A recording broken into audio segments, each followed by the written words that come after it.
Welcome into the show, Retirement Compass radio show with Stonebridge Wealth Systems. And I feel like, guys, retiring in this market is kind of like getting off of a wild ride, only to find out that the ground is a little bit bumpy, too. It's kind of like flying in today's society. Oh, my gosh. Let's face it. 2025 is so far bringing us lots of headlines, volatility, impressions that people have about what's happening. But here's one thing for sure. It doesn't have to ruin your retirement plans and date. What's the first step, do you think, to staying in retirement mode in this economy? Who wants to try to tackle that? Jeff? Sure. Well, I think the first step, and you're not going to expect this answer, Jackie, okay, is having a plan. Oh, not the plan. This is probably the first time we've ever talked about having a plan on the show.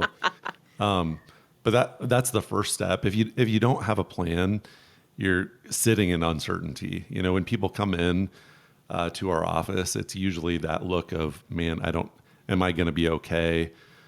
Oh. I don't know. Can I retire? And a lot of times the answer is yes, you can. And you can retire the way that you want to. But yeah, it starts with having a plan. You've got to have a plan. If you don't, like I said, you're sitting in uncertainty. When you hit volatile times like this, it does create more anxiety because, again, you don't have a plan to weather, some of these storms, whether it's rising inflation or stock market volatility or whatever it might be, rising healthcare costs. All of these things have a pretty big impact on your retirement. So again, it's important to have that plan. Sure. And is this a good time to get the plan together? Or are people frozen in place, kind of like deer in the headlights right now? No, I'd wait. No, you wouldn't. Yeah, I'd wait. Now's not the time to plan. No, obviously, I'm kidding. I know. Yes, but you're dry. It's so dry. Right. Now is definitely a good time to have a plan. If you're feeling that anxiety or, that uncertainty, you don't have to feel that way. There's things that you can put in place where when the market goes down, hopefully you don't lose as much.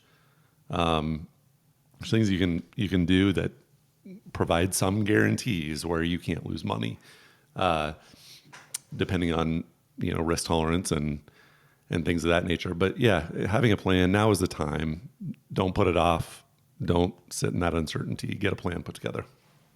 It's kind of like sitting in the, well, anyway, I'm not going to say that, sitting in a bad diaper, but that was for Kulhanek because of so many small children. Sometimes there's bad diapers. Yeah. Sometimes there's blowouts. Yeah, sometimes there are blowouts. So but the difference is when there's a blowout, it needs to be changed, okay? Yep. Mm-hmm. And that's when I find out that, like, hey, I think there's somebody outside that needs to talk to me. I better go see what the neighbor needs. I saw a device that is for new fathers. It's like a little vomitorium collector. It's a vomit collector that stands over on the side of the changing table. Oh, dear. By number 3, though, I feel like I'm kind of just... You're immune to it now? A little bit, yeah. But number 1... Mm-hmm. The first child, yeah, everybody. Yeah, let's clarify.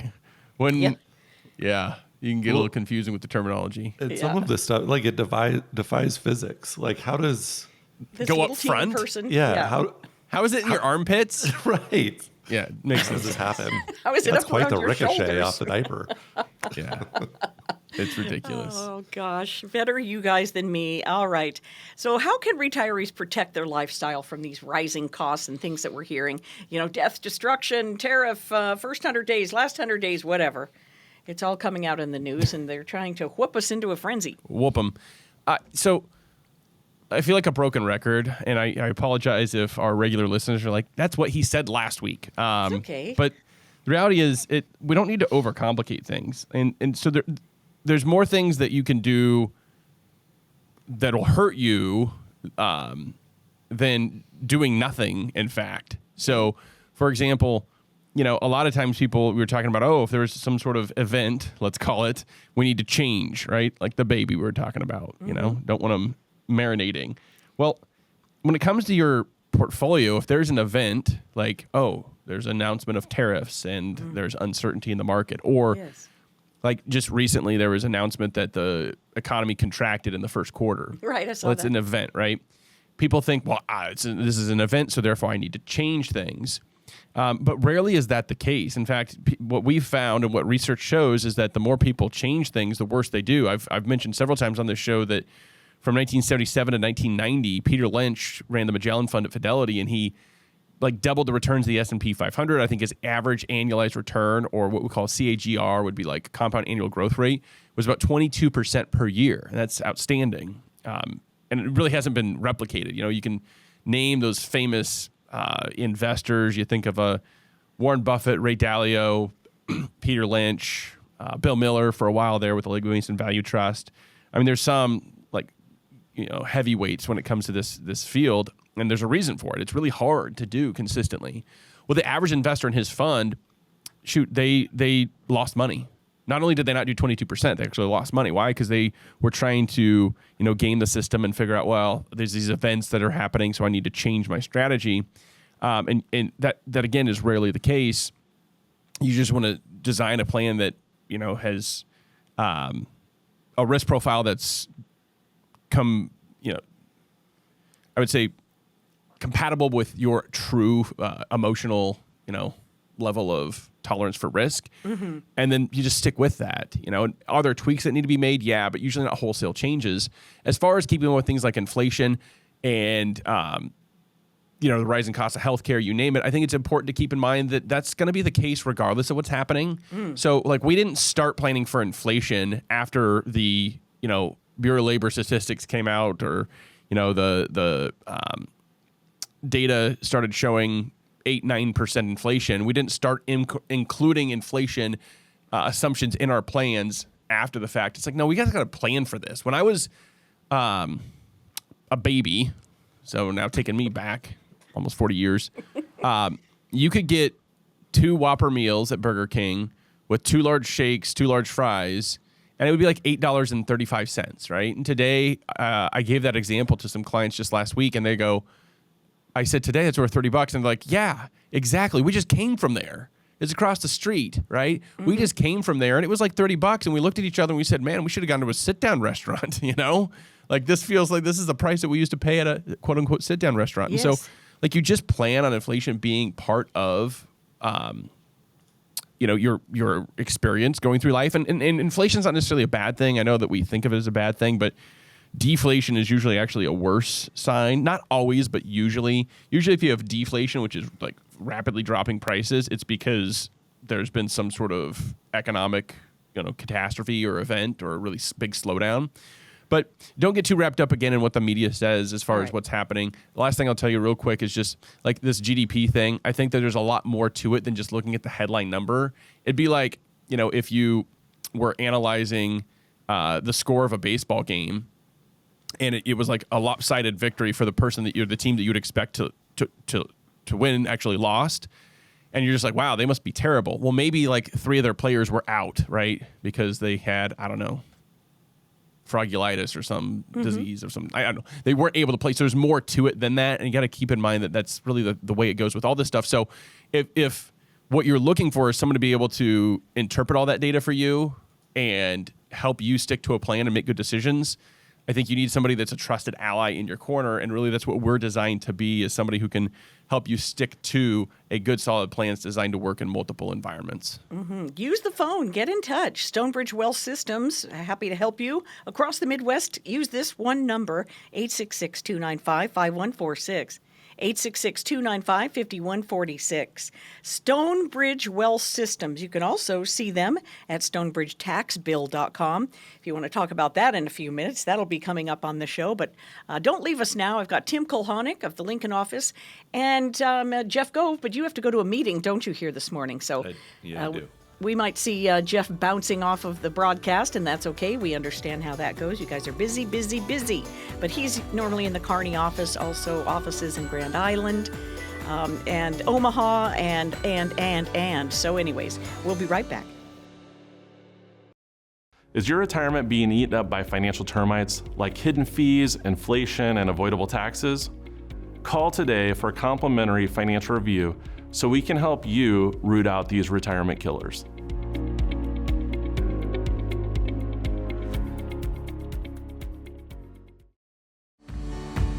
Hey, welcome back to the show. This is Retirement Compass Radio Show. I've got Tim Kulhanek hanging out. Hey, how you doing, Tim? Hey, how are you? Hey, how are ya? Hey, how are you? Hey, Exactly. how are you? I'm good. I'm good to go. Jackie Selby on this side. Think annuity. Why do people think that's a dirty word? It's so funny to me. After working with you, should I say, for 2 years are we working together? Probably, but something like that, yeah.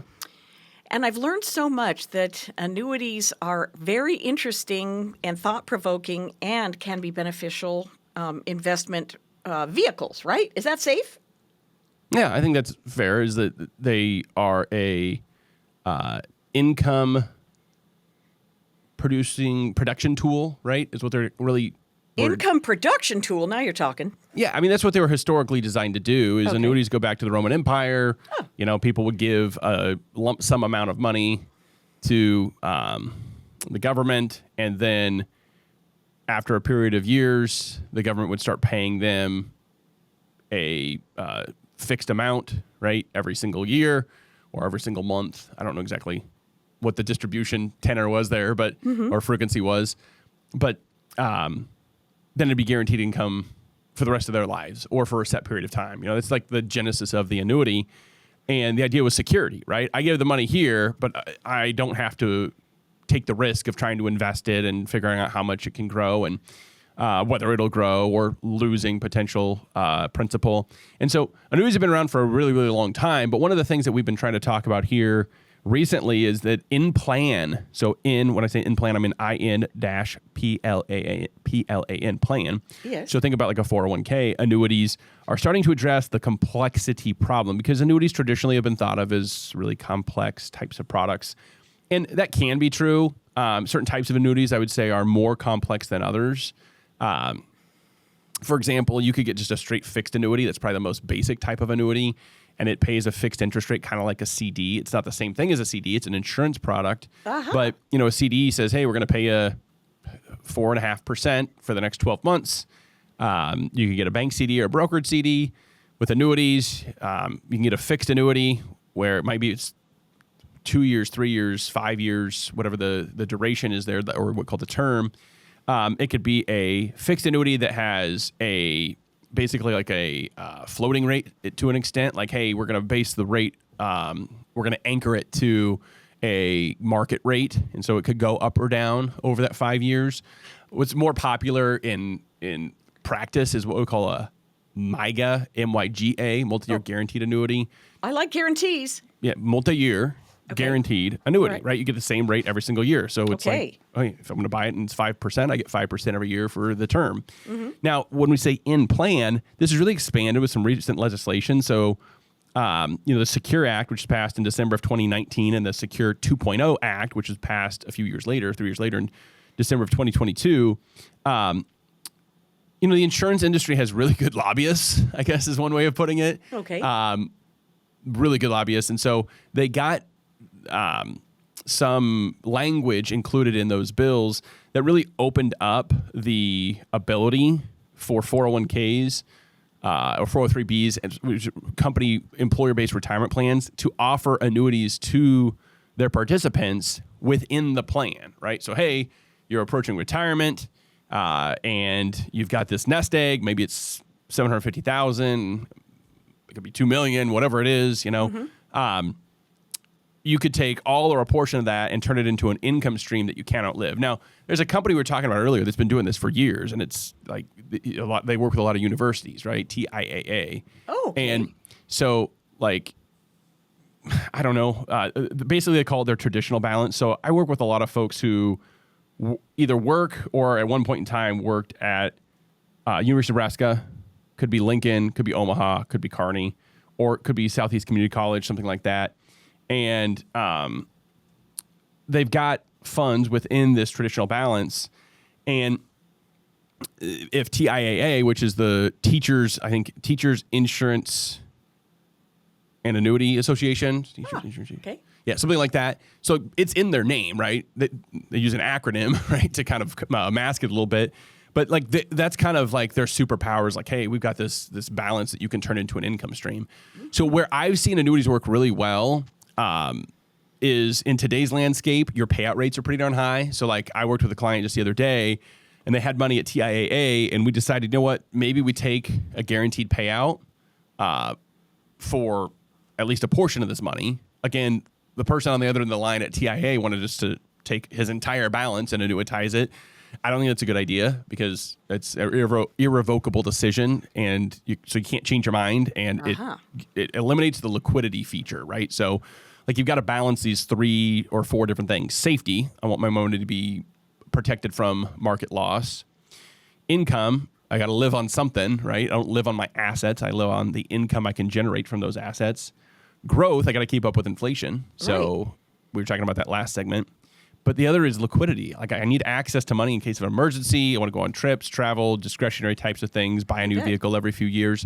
And so really a proper plan is designed by a firm that's focused on planning, not products. And so what we've tried to do here at Stonebridge in the creation of the Retirement Compass is, if I'm being completely honest, and if any of our clients, or I should say not if, but our clients that are listening, they know this. Folks that have come in and met with me, they know this. When I started in this industry, I spent most of my time when I had like second appointments or first appointments with folks, I spent most of my time talking about their investments. Well, I see you've got this portfolio of mutual funds, and mutual funds are actually pretty inefficient because they're expensive, because not only do you have the expense ratio, but you also have the trading costs, such as market impact costs, which means, when a big mutual fund sells a big block of stock, it actually moves the market down because there's such big mutual funds these days that some of it sells at $80 a share, and then some of it sells at $79.50 a share, and then some $79. So there's this implied cost. Like, that's neat, and it's interesting to nerdy people like me who want to get into the weeds. But to most people, they're just like, dude, just tell me if I'm going to be okay, right? So answer the 3 questions, right? Yeah. When can I retire? Will my money last as long as I need it to? And will my family be okay if something happens to me? And the other one you could add to that is, and how do you protect me from, the threat of rising taxes, or how do I pay as little tax as possible?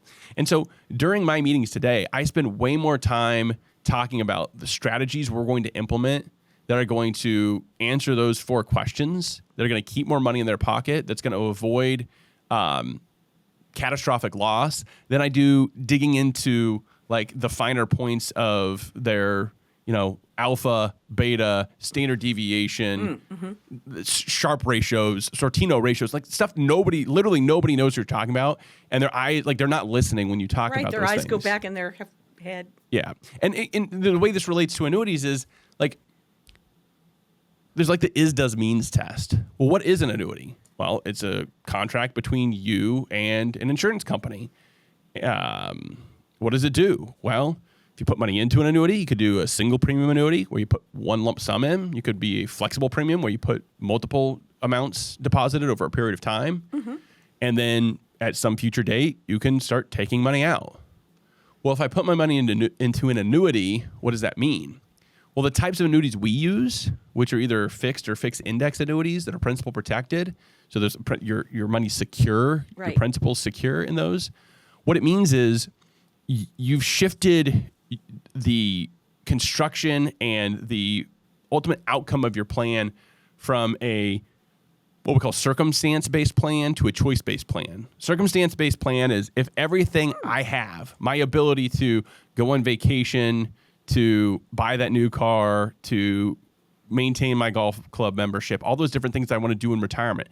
If my ability to do those things and to navigate retirement on my own terms is dependent on the circumstances of the time, in other words, I got to make sure the circumstances aren't such that, there's this trade war that, sprung up, and all of a sudden there's this big market drop, or, hey, there's this conflict going on, and, you got these countries that are trying to take over one another, or any of the things that are constantly happening in the world we live in that could set off, a slide in the market, or just the reality, and the reality being there's a bear market every 3.5 to 4 years, like like almost like clockwork. Those are going to come, and as long as it doesn't come at the wrong time, right when you need the money, then you're going to be fine. Like, that's a circumstance-based plan. Choice-based plan is saying, hey, you know what? I'm going to make sure that I've got enough money in each of those buckets: safety, income, growth, that if I happen to want to go on that trip, or I want to retire in a year where one of those like consistent inconsistency type of events occurs, could be a black swan event that nobody saw coming, like the COVID pandemic. If one of those occurs in the year I want to retire, I'm not postponing my retirement date. I'm not extending my working career and therefore limiting the amount of time I have to enjoy retirement. No, instead of that, I'm just simply going to shift my strategy of where I'm getting money from a at-risk bucket to a safe bucket. Okay. So that's where annuities really show their mettle. So again, what does it mean for our clients if they have something like that?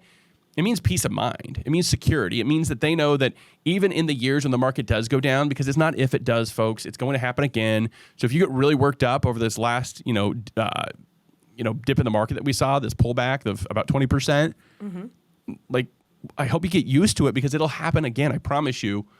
We don't know when, but it'll happen again probably in the next 2 to 3 years. Then, maybe you should think about changing your strategy or talking to somebody who can help alleviate some of that so you can actually sleep well at night. Right. Well, let's get some sleep.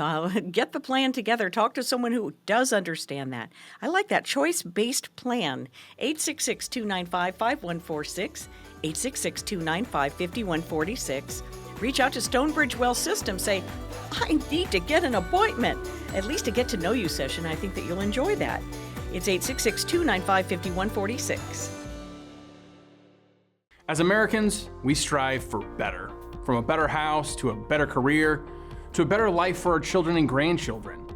Better has become the American way. When it comes to your retirement, what does better mean to you? Does it mean more income, a flexible lifestyle, better solutions? A better retirement begins with a financial plan. To get your complimentary written financial plan, call the number you see here. You only retire once. This is your opportunity to plan for better.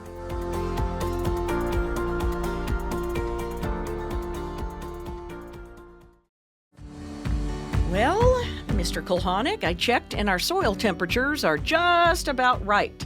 Average soil temperature looks like it's about 55 to 57 degrees. So everybody's planting, or they've already planted. Yeah. I just thought we could have a little segment for our ag clients, for your farmers, because we do like to pay close attention to them. And I know you have a great deal of clients that are in the farming business, or better yet, trying to retire from being farmers. Yeah, and for them, it's a lot like any other business owner I work with. It's the how do you get the treadmill to stop, right? It's the hamster wheel that just keeps spinning. Yeah. They'll tell me verbally, they'll share with me their desire to stop spending so many hours in a combine, every fall.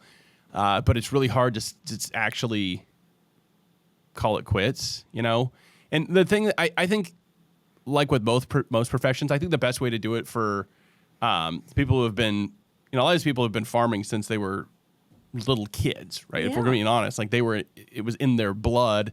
Look at my cousins that have little ones, not so little anymore, but they were riding horses and going and help check cattle and fix fences, as long as they could walk. And so it needs to be just like you phase into something. I think it has to be a phase out approach.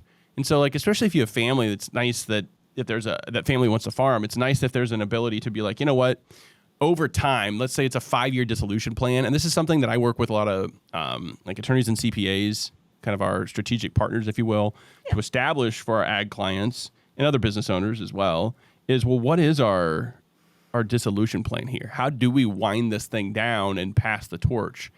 And so maybe it's, hey, you know what, this year, my son's going to start farming. He's going to take over the rented acres. I'm still going to farm what we own, but he's going to take over the rented acres. And then he's going to take over a little bit more the next year to get to the point where I'm only farming the home 80, and maybe it's even like, hey, I'm going to do custom farming, whatever it is. There's other options to phase out so you don't feel like it's a light switch approach. It needs to be the dimmer switch approach. All right. It's not like from going 100 miles an hour to zero.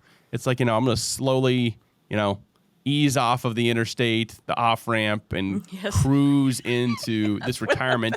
And then at that point, I'm doing it because I want to do it and it's fun and I want to be involved. And so if that means I'm able to get out there and, like my father-in-law, he does the bulk, I would say, of the actual activity on the farm there. But, Byron's still very much involved. And I don't know, Byron's like 85, 86. I'd have to double check. But that's most farmers. Like they're going to be involved until like most of them, to an extent, die with their boots on, right? I mean, it's just the way it goes.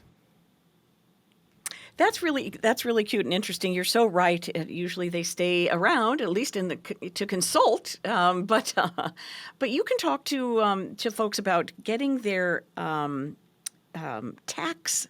What am I trying to say? Their tax write-offs. And I know, isn't it in the like February or something that you do reviews with most of your farmer clients to see what's going to happen with the coming tax year? Yeah, so the thing I'm looking for with our ag clients is a few different things. What's the impact of the equipment you own? How do you own it? Do you own it individually, hopefully, or like within like an LLC or something like that? But sometimes there's like a problem. We find that there's a C Corp involved because years in the past, C Corps are really popular. So what I would tell folks that are listening is, hey, look, if you have a C Corp and you're trying to figure out how do we get all this stuff that's inside the C Corp, it could be grain, for example, like deferred grain that's still in the C Corp. It could be cash. It could be equipment, a lot of equipment in C Corps and stuff like that. Hopefully it's not land. That's messy too. But you're trying to find a way to get that stuff out without having double taxation because like with the grain, for example, you sell the grain, you got to pay tax at the corporate level unless it's all paid out to you as income. It gets a little messy there. So if you have a C Corp, that's a reason to give us a call because there's some strategies we can use to help mitigate the impact of that and avoid some of that double taxation. 866-295-5146 to reach Stonebridge Wealth Systems, 866-295-5146.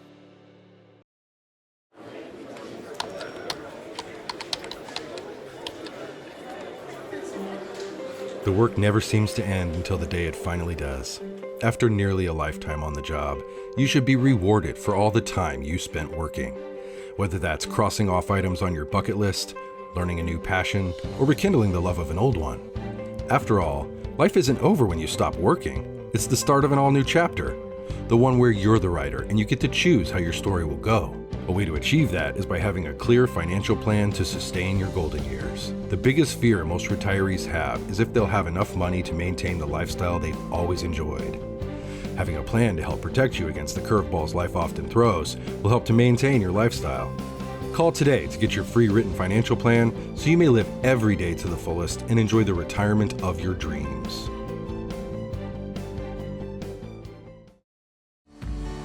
Hey, welcome back to the show. This is Stonebridge Wealth System show called the Retirement Compass Radio Show. We need some jingles this summer, I think, to keep it fun and interesting. I'll come up with some things. That's one good thing that AI can offer is just to come up with some fun little jingles or something like that. I'm not in favor of AI taking over the world, though. Are you, Mr. Kulhanek? What was that song? It's the end of the world as we know it. Yeah. Is AI making inroads in the human services that you provide? I don't think so. I mean, to a degree, but there's been computer learning model type investing being done for several years now, like over a decade, right? And yes, like, is it getting better? Yeah, for sure. The thing, like, so here's where we leverage AI is, there's AI tools that can help you keep better notes, right, during meetings.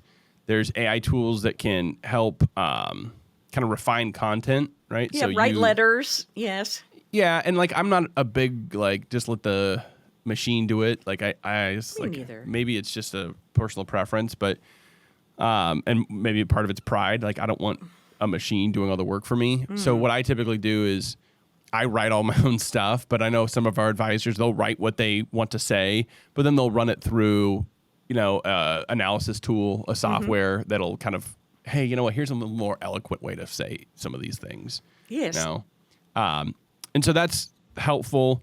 As far as actually like stock picking and that sort of thing, I don't know. It'll be interesting to see because, there's a lot of math-based models out there, like algorithmic-based trading systems that are what we call quantitative models. They're not looking at a lot of the well, they are looking at some economic data, but they're not looking at necessarily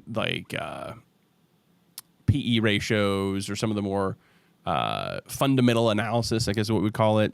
They're more looking at momentum-based variables or indicators. So they might look at the nearness to 52-week highs, I see. the advanced decline lines, transports, things like that. But I guess where I'm going with this is the things that they don't do great. A machine has a tough time telling you, hey, no, you shouldn't invest that $50,000 you just inherited because you're paying 12% on credit cards. You should pay that off instead, right? So, there's some nuance there that they might not be quite as equipped to be able to handle. Or, hey, you know what? You've exceeded the amount of income that you can earn to contribute to a Roth IRA this year. So if you put that money in, it's going to be considered an excess contribution, and then you're going to have until October 15 of the following year to get that money out to avoid a 6% penalty. If you just asked, ChatGPT, how much can I put into a Roth IRA? Unless you know the specific questions to ask, it's not going to give you the right answer, right? So it's garbage in, garbage out. Yeah, the question is essential to the answer when it comes to that. This is the Retirement Compass radio show with Stonebridge, 866-295-5146.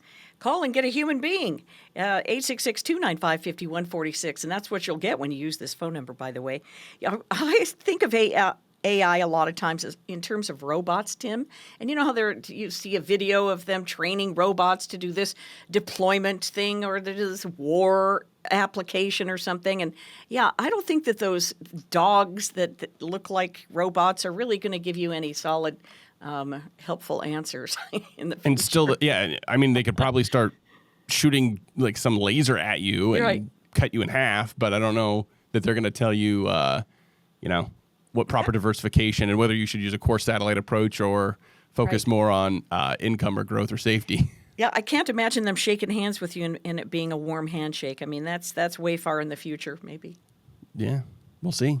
We'll see. All right. I was looking at this Alliance for Lifetime Income study that they did in 2023, and I know that's 2 years ago, but I like to go back and read all my notes. And it says that 14% of workplace plans, in other words, at work, don't have any place for annuities, which we covered in the last segment. And all of these nuances, as you say, nuances of AI don't really cover things like this. And that is another one of those is running out of money. Retirees thinking, I am going to run out of money, and this is keeping me up at night. That's only if they're DIYing it, right? So think about it this way. There's probably...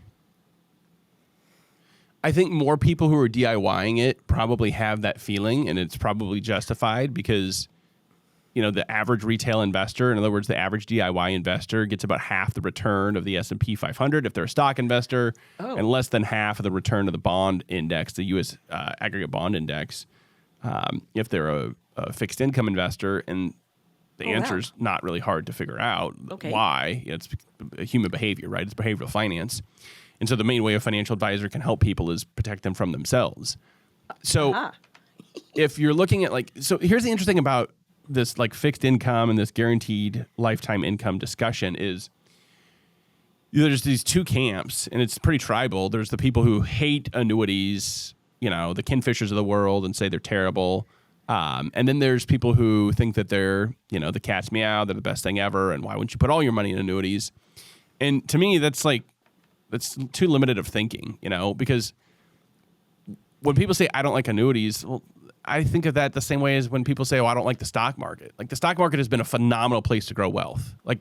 If you can find a better place to grow wealth that has the same low barrier to entry, show me. Because a lot of people go, well, what about real estate? Is that a low barrier to entry? You got to make sure, first of all, you got to be able to, either you have the cash, not a low barrier to entry, or you get approved for a loan, and then you have debt, so you're taking on a debt burden, so you're taking on more risk right out of the gates. And so that's the beautiful thing about the stock market is, really anybody can participate if you have resources to be able to discretionarily put towards that. And if you follow the right plan, even if you're listening and you're like, well, but he's only talking to rich people. No, I'm not, because reality is I met with a couple last night. Their combined income, he just retired, their combined income was less than $100,000, okay? They worked for 30 years, let's say, in the same occupation or for the same company, both of them combined. Their combined assets are over $1 million. So they weren't wealthy. I mean, from an income perspective, they kind of like it's pretty tight on the budget side of things from month to month. But because they were disciplined and they were prudent and they stuck to their plan, like here they are at retirement. And I'm doing the Monte Carlo simulation, which again, not to get too far in the weeds, it's basically this telling you, hey, is this going to work or not?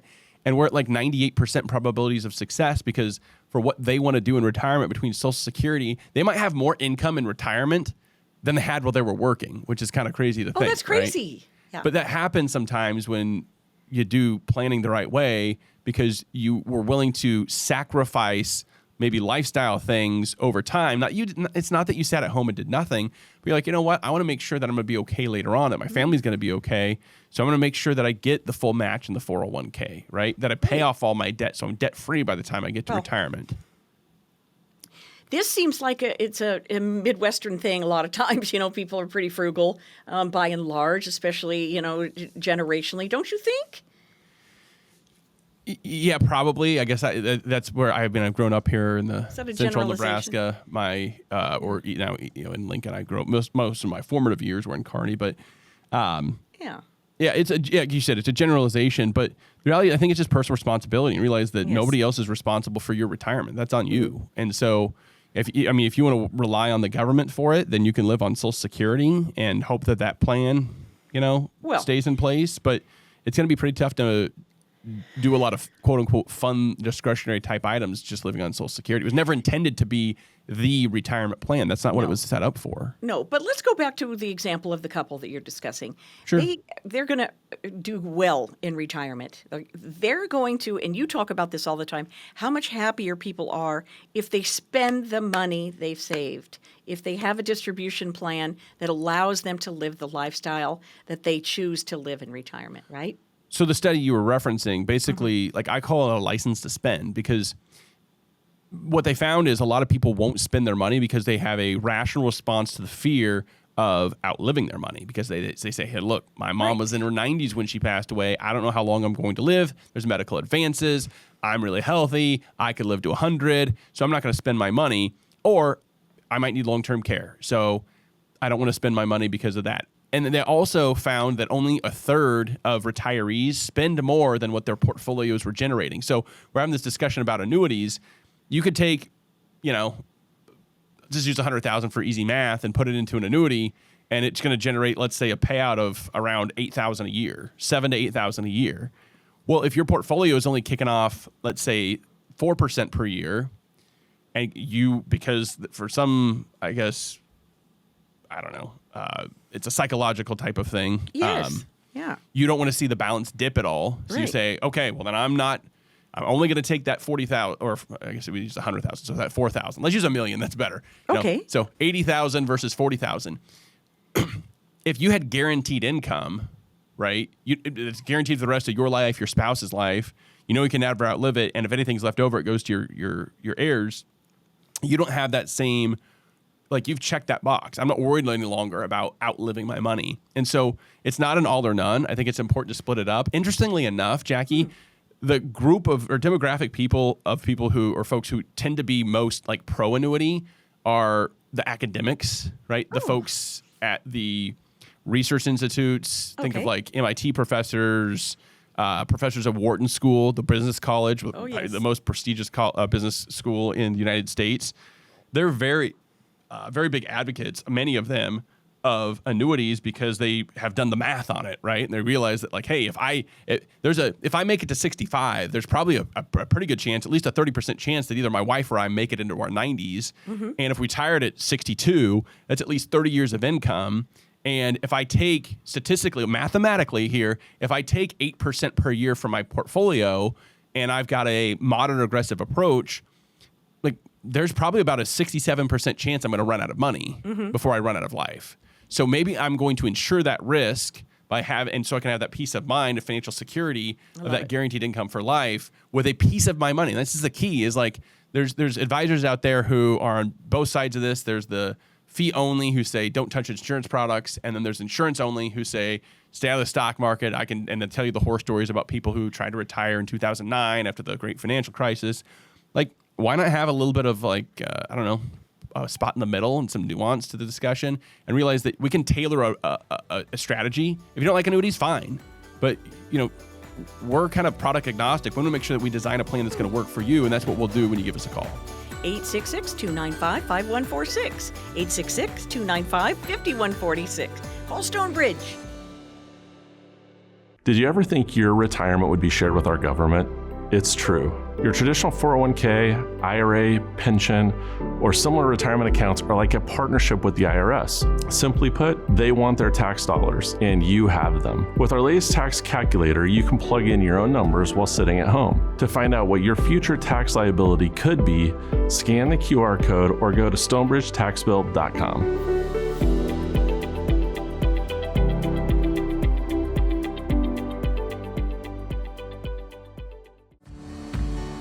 I have the one, the only Tim Kulhanek here. Tim.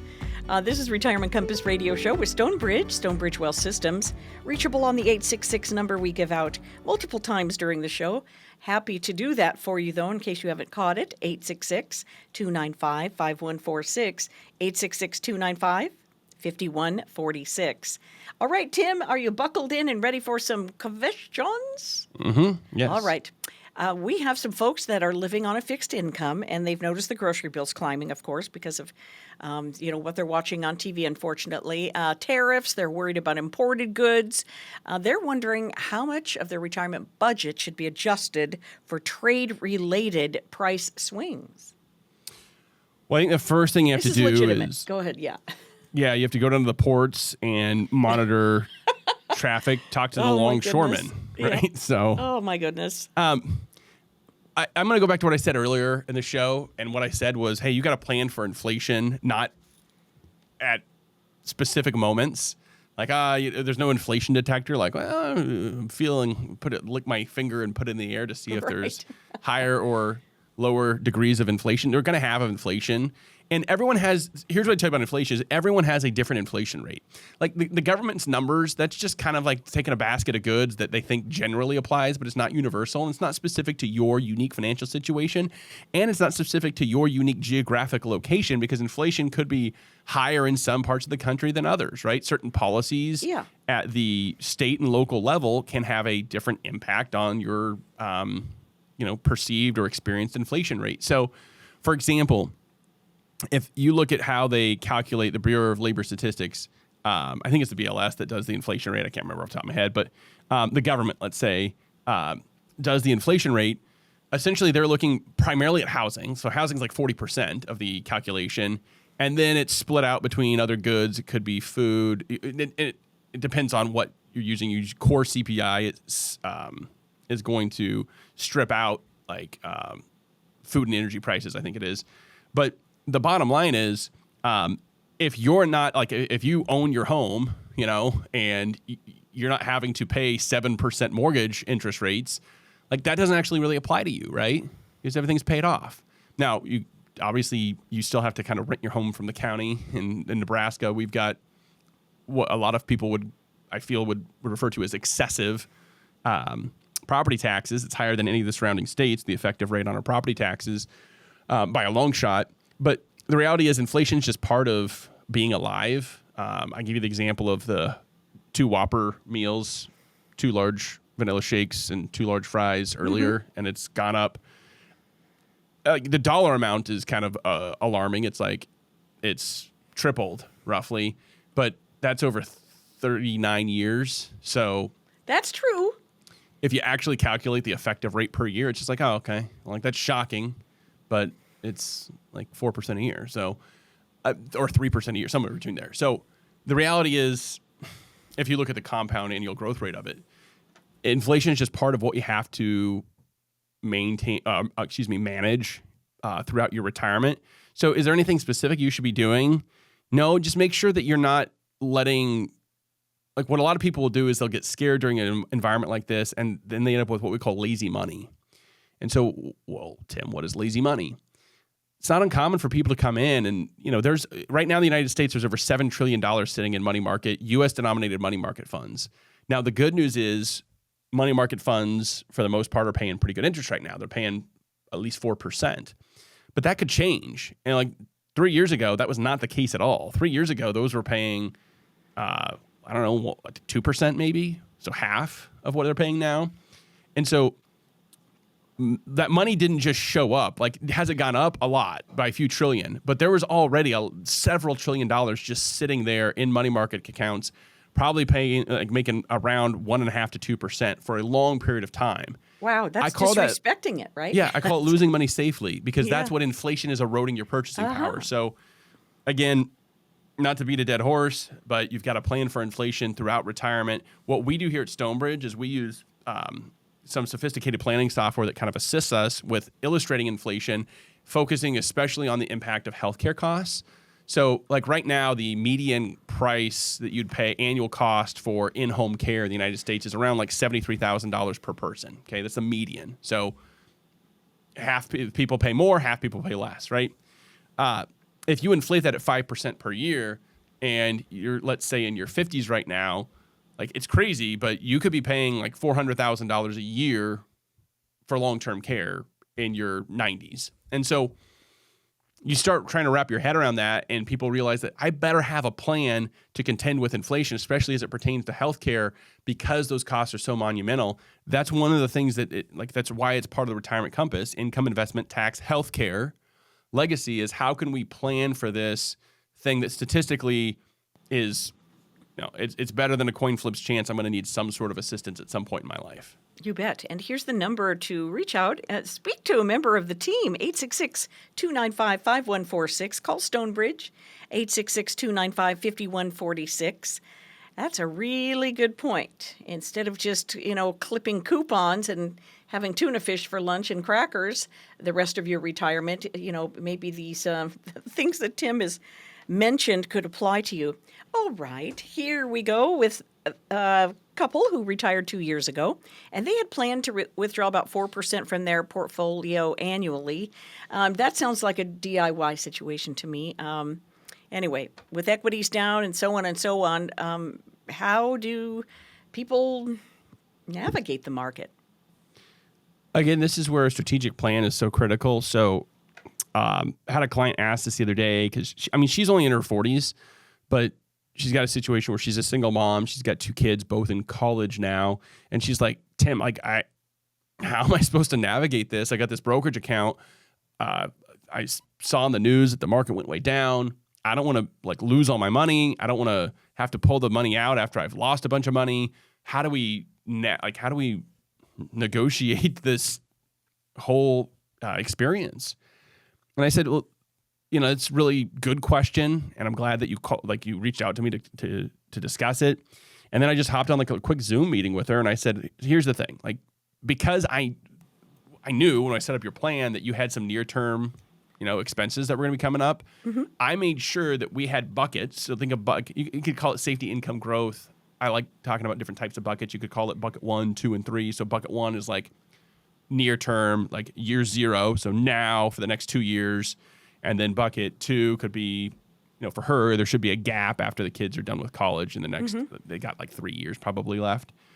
There should be a gap until her retirement. So right now we're just at bucket 1. Well, how are we going to use this? And I just pointed out that you've got all of their college expenses that you'll need are sitting in assets that are primarily protected from this type of environment, right? It could be like a bond ladder, right? That, hey, this one's going to mature at the end of the year. That's principal protected. We're going to get all that money back plus interest. And there's another one the next year, another one the next year. It could be things like our structured note program that maybe they're not 100% guaranteed, because they're not, but they have a major principal protection where, hey, you know what? Yeah, the market's volatile, but it hasn't, this barrier hasn't been breached of 30% that it would have to be exceeded for there to be a realized loss. So, hey, you know what? If that does in fact mature at what we call par, you get all your money back plus the interest, and then that money's available to use for, Johnny and Jimmy's college expenses. So that really, I think, is what you have to focus on is, again, this goes back to the AI conversation we had where the AI can ask you, like there's tools right now, it'll get you your risk tolerance and then it'll just build a portfolio, but it doesn't look at those more intangible things like, oh, but I forgot I've got college expenses coming up that I need to make sure I have money for in order to be able to not compound losses by taking money out at a loss. Well, you strategically withdraw from those assets that aren't down. So it's the same for this couple that's like, well, what do we do here? It goes back to also to the annuity conversation. That's called a volatility buffer. And so like the research suggests that you should have, if retirement is going to last, if we just do some math here, let's say retirement lasts 25 years. I hope it's 30 or more, but let's say 25 years. All right. And every 3.5 years, there's a bear market. That means you're going to have 7 bear markets roughly, right, over your lifetime that you're going to experience. All right. Okay. So you should probably have at least 7 years of income that you would need in some sort of investment tool that's protected from catastrophic market loss, right? And that's what that study you were referring to looked at. And that's also a study that Ernst & Young did in like 2022 or 3 maybe even. And it found the same thing. It found if you have a volatility buffer and you use those resources in the years that the market's down, your money will last probably, I think they came up with like 7 to 8 years longer, or you'll be able to withdraw more money per year. So in other words, you'll be able to have a higher level of, let's say, retirement satisfaction because you're not going to be locking in those losses. You're not as subject to what we call the sequence of returns risk that the folks that we're talking about right now would otherwise be subject to. Aha, this is very good information. You need to place the phone call, talk to a member of the very experienced team. They are fiduciary. They are Stonebridge and Stonebridge Wealth Systems, 866-295-5146, 866-295-5146. Tim, thank you for everything. Great information today. My pleasure, thank you. Hey, can you cue the music, please? Our music? Yeah, do you have our outro music? Our outro music? I don't think I have it. There it is. Here it comes. Ready? See you next week. All right, thank you. Retirement Compass Radio Show's a wrap.